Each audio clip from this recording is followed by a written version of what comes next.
Selamat datang di alur cerita Donghua. Sebelum menonton, jangan lupa subscribe.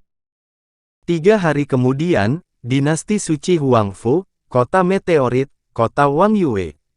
Ketika Tan Yun mengendarai singa naga emas yang melayang di atas kota Mochizuki, mengarah ke kampung halamannya. Beberapa tahun telah berlalu, saya tidak tahu seberapa baik orang tua saya benar-benar tidak berbakti. Tan Yun bergumam, mendorong naga emas dan singa menyelam ke bawah, melayang di atas rumah Tan. Ah, Patriark, ada monster. Seorang pelayan menyapu lantai di mansion, berteriak keras, menjatuhkan sapunya dan berlari. Jeritan itu sangat keras. Ketika lebih dari 100 orang di mansion memandang ke langit dan menemukan singa terbang sebesar 100 meter, menyeringai pada gigi manusiawi mereka, semua orang ketakutan. Melihat ini, Tan Yun membisikkan, "Pria besar, saya tahu Anda mengenal orang-orang ini, tetapi bagaimanapun juga, penampilan Anda berbeda dari sebelumnya." Awuwem, singa naga emas meraung, dan murid-murid menunjukkan rasa ketakutan. "Siapa yang berani lancang ke keluarga Tanku? Tidakkah kamu tahu bahwa cucuku Tan Yun sudah menjadi murid sekte kuno?" Pada saat ini, sebuah suara tua dan energi terdengar, dan Tan Yun melihat ke bawah, dan melihat bahwa Pak Tua Tan datang ke tengah halaman utama dengan semangat yang luar biasa. Di belakang Tan Changchun, ayah Tan Yun, Tan Feng dan ibu Feng Jingru muncul di pandangan Tan Yun. Tan Feng hampir berusia 50 tahun, dan Feng Jingru berusia 40-an. Karena pekerjaan rumah, dia memiliki rambut putih. Di belakang mereka bertiga, seorang penjaga terkenal memegang tombak dan memandang singa naga emas seolah menghadapi musuh. Semua orang di Tan Mansion bingung. Tan Yun menjadi murid sekte kuno. Masalah ini telah menyebar ribuan mil. Pada hari-hari ketika Tan Yun tidak ada, orang-orang di kota-kota terdekat yang sering datang mengunjungi Tan Mansion untuk persahabatan. Tak disangka, masih ada orang yang berani datang ke Tan Mansion untuk menjadi liar. Wow, sebuah bayangan melompat turun dari singa naga emas. Segera, Tan Yun berlutut di depan Tan Changchun, Tan Feng, dan Feng Jingru, dan bersujud. Tan Yun, keturunan anak yang tidak bermoral, meminta maaf kepada kakek dan orang tua. Mereka bertiga gemetar begitu mendengar ini. Sebaliknya, ratusan penjaga dan pelayan berseru dengan penuh semangat. "Tuan kembali. Tuan muda Tan kami kembali mengunjungi keluarga." Pada saat ini, Feng Jingru menangis kegirangan, langsung memeluk Tan Yun, "Yuner, putra ibu. Kamu pulang untuk melihat ibumu." "Ibu." Tan Yun memeluk Feng Jingru dengan erat, dan ibu dan anak itu bersatu kembali, air mata mengalir. "Istriku, Yuner kembali. Ini acara yang luar biasa. Mengapa kamu menangis?" Meskipun Tan Feng berkata begitu, matanya juga penuh air mata. "Ya betul." Tan Changchun bergema, dan meneteskan air mata. Karena dia memiliki cucu yang luar biasa, dia merasa bersyukur bisa hidup sesuai dengan leluhur keluarga Tan. Feng Jingru menyeka air matanya, membantu Tan Yun berdiri, dan kembali menatap Tan Feng dan berkata, "Suamiku, Yuner kembali. Kita akan mengadakan perjamuan besar untuk Yuner." "Bagus." Tan Feng segera melihat ke belakang dan memerintahkan pengurus rumah tangga untuk mengatur perjamuan, dan seluruh rumah menjadi ramai selama 3 hari. "Ayah, ibu, kakek." Tan Yun tersenyum dan berkata, "Aku akan memperkenalkan kalian berdua."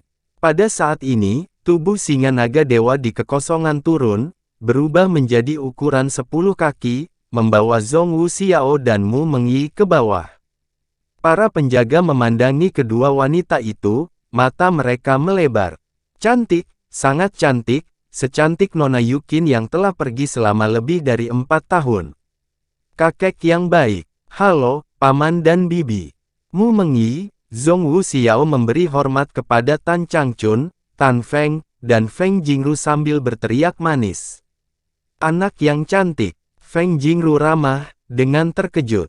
"Ibu, dia adalah Mu Mengyi, dia adalah Zhong Wuxiao, keduanya adalah calon menantumu.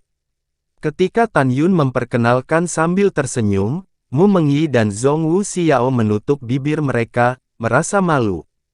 Mendengar kata menantu, Feng Jingru merasa sedikit menyakitkan memikirkan Nangong Yuqin. Jika lelaki tua yang penuh kebencian itu tidak membawa Yuqin bersamanya, mungkin dia sudah bisa menggendong cucunya. Setelah termenung, Feng Jingru melangkah maju, memegang Mu Mengqi di satu tangan, dan Zhong Wuxiao di tangan lainnya, dan berkata dengan tulus, "Anak baik, di mana keluargamu? Pernikahanmu harus dilakukan lebih cepat." Tan Yun tidak pernah berpikir bahwa Feng Jingru begitu tidak sabar. "Bu, pernikahannya tidak terburu-buru, aku akan membicarakannya nanti." Tan Yun tersenyum. "Bagaimana mungkin ibu tidak terburu-buru? Nanti malah seperti dulu." Feng Jingru hampir melewatkan kata-katanya, dan segera tutup mulut. "Ibu, apa dulu?" Tan Yun bingung. "Tidak ada, tidak bisakah ibu hanya ingin memeluk cucunya?" Feng Jingru memelototi Tan Yun, lalu membawa Mu Mengyi dan Zhong Wuxiao menuju paviliun tidak jauh, dan berkata, "Ayo ikut, bibi punya sesuatu untukmu." "Punya menantu perempuan, apakah Anda mengabaikan putramu?"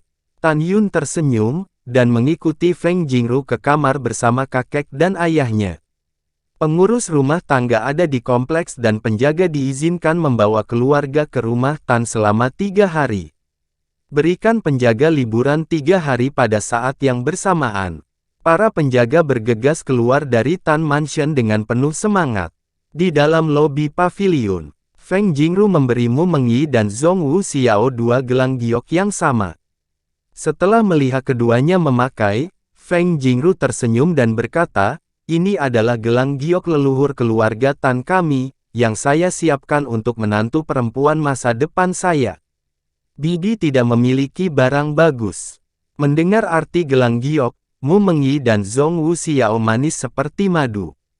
Setelah itu, Feng Jingru bertanya di mana rumah mereka.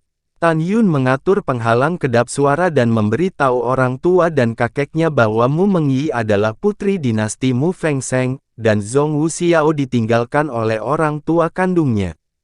Ketika Feng Jingru, Tan Feng, dan Tan Changchun dikejutkan oleh pengalaman hidup mereka, mereka memandang Zhong Wuxiao, dan mata ketiganya penuh dengan kasih sayang. "Pertama, saya merasa sedih atas apa yang terjadi pada Zhong Wuxiao. Kedua, menatap Zhong Wuxiao, ketiganya memikirkan putri angkat mereka, yang juga tunangan Tan Yun, Nangong Yuqin. Kedua, menatap Zhong Wuxiao, ketiganya memikirkan putri angkat mereka, yang juga tunangan Tan Yun, Nangong Yuqin. Mereka sangat takut bahwa suatu hari orang tua kandung Zhong Wuxiao juga akan menemukan keluarga Tan dan membawanya pergi. Meskipun kemungkinannya sangat kecil, ketiganya masih sedikit gelisah. Sampai makan malam dimulai, Tan Yun dan orang tua serta kakeknya telah berbicara banyak. Tan Yun secara alami menceritakan, tetapi hanya mengatakan seberapa baik dia di sekte tersebut. Ketika Feng Jingru, Tan Feng, dan Tan Changchun mengetahui bahwa Zhong Wuxiao dan Tan Yun sudah tahap ke-9, dan Mu Mengyi adalah kesempurnaan agung dari alam jiwa janin, mereka terkejut. Bagi ketiga Feng Jingru, alam jiwa janin adalah alam mimpi pedang terbang. Dalam 3 hari berikutnya, Tan Mansion mengadakan perjamuan. Mereka bawa Tan Yun pulang untuk mengunjungi kerabat tersebar di seluruh kota Mochizuki. Ratusan leluhur di kota datang tanpa tiup dan dengan hadiah. Melihat Tan Yun, mereka memanggil setiap keponakan dengan sangat baik. Terlebih lagi, mereka ingin menjodohkan putri mereka. Tetapi ketika para pelindung mengetahui bahwa Mu Mengyi dan Zhong Wuxiao adalah calon menantu keluarga Tan, mereka menyerah. Satu persatu, kecantikan putriku jauh dari mereka. Seperti yang diketahui semua orang, Tan Yun bukanlah orang yang ribet. Bahkan jika putri mereka cantik, Tan Yun tidak akan tergoda. Setidaknya tidak mudah. Wanita yang bisa membuatnya terpesona haruslah seseorang yang pernah mengalami suka duka bersama dan baik hati serta berkarakter baik. Tan Yun tidak akan pernah memilih pasangan berdasarkan penampilan. Tan Yun memberi semua obat-obatan dan senjata ajaib dari alam Healing Fight dan alam jiwa janin dari Wang Fu Shenzong Gerbang dalam kota Fang, dan memberikan Feng Jingru, Tan Fang, dan Penatua Tan sangat senang. Dengan pil ini, mereka dapat memasuki keadaan jiwa janin dan meningkatkan harapan hidup mereka. Dan begitu banyak pil yang bisa diambil oleh penjaga keluarga Tan untuk meningkatkan kekuatan mereka. Tentu saja, Tan Yun juga mengeluarkan 3 dari Azun dan terbaik, dan memberikannya kepada orang tua dan kakeknya. Setelah Fang Jingru mengambilnya, sutra putih di pelipisnya menghilang, dan kerutan di wajahnya diam-diam menghilang dari usia 40-an hingga penampilannya berusia 30 tahun. Dalam 3 hari berikutnya, Tan Manchen mengadakan perdamaian. Setelah meminumnya, Tan Feng menjadi setengah baya dari 50, dan Feng Jingru keduanya tampak 10 tahun lebih muda. Pria tua Tan Changchun, tersenyum dan meminum Yazun dan terbaik, dari pria berusia 90 tahun menjadi pria berusia 60 tahun. Seluruh keluarga senang, tapi waktu untuk berpisah telah tiba. Cahaya bulan yang cerah jatuh di Tan Mansion, dan mansion itu terang benderang. Feng Jingru, Tan Feng, Tan Changchun, serta semua pelayan dan penjaga rumah Tan, mengantarkan Tan Yun. Dengan air mata keengganan, Feng Jingru meletakkan beberapa potong pakaian di tangan Tan Yun, dan menasihati, jaga dirimu, jangan biarkan ibumu mengkhawatirkannya. Tan Yun berlutut dan mengangguk, ibu, ayah, kakek, jangan khawatir, anak ini akan menjaga diri. Iya, Feng Jingru mengangkat Tan Yun dan berkata, jangan biarkan Xiao dan Mengyi mengikutimu untuk dianiaya. 2 gadis baik mengikutimu, itu adalah berkahmu, jangan biarkan bunga dan rumput keluar, ingat itu. Siap, jawab Tan Yun. Feng Jingru tersenyum, memandang Xiao dan Mu Mengyi, melihat ke depan, sebelum kamu pergi, bisakah kamu memanggilku ibu? Mu Mengyi tersenyum, dan tampak malu, ibu, ayah, dan kakek jaga kesehatanmu. Kami akan kembali untuk melihatmu di masa depan. Zhong Wu Xiao mengerutkan bibirnya, dan berteriak dengan manis, ibu, jangan khawatir, sistermu dan aku akan menjaga Tan Yun. Bagus. Feng Jingru dengan senang hati memeluk kedua putrinya dan berkata, jika Tan Yun berani memarahimu, ingatlah untuk mengatakan kepada ibumu, dan kemudian ibumu akan memotong kakinya. Putri kedua mengangguk dengan gembira. Ayah, ibu, kakek, kita pergi. Tan Yun membungkuk di belakangnya, memegang tinjunya untuk melihat penjaga keluarga Tan, dan mengucapkan setiap kata, lindungi Tan Mansion, tuan muda ini tidak akan memperlakukanmu dengan buruk di masa depan.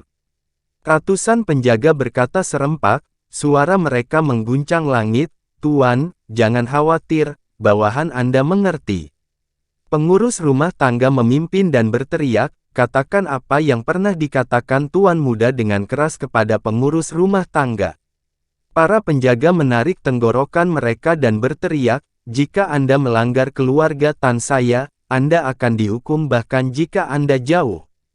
Semburan suara mengamuk di formasi Mochizuki. Ratusan ribu penduduk kota tiba-tiba bersemangat oleh ratusan leluhur yang datang untuk melihat Tan Yun di luar Tan Mansion. Pada saat ini, tiba-tiba, ada tawa menyeringai di langit, hahaha, keluarga kecil di tempat kecil, berani mengatakan hal seperti itu. Orang tua ini akan menghancurkan keluarga Tanmu hari ini, aku pengen tahu apa kamu bisa membunuh orang tua ini. Begitu suara itu jatuh, seorang lelaki tua berusia sekitar 60 tahun menginjak pedang terbang dan melayang di atas rumah Tan, menatap semua orang di keluarga Tan, matanya penuh keganasan. Pemurnian jiwa tingkat 9. Tan Yun terkejut, pria besar lindungi keluargaku. Auman singa merobek malam, singa naga emas keluar dari tas binatang Tan Yun dan berubah menjadi raksasa dengan ratusan kaki, melebarkan sayap emasnya dan melindungi semua orang di keluarga Tan di bawah sayap mereka. Hah!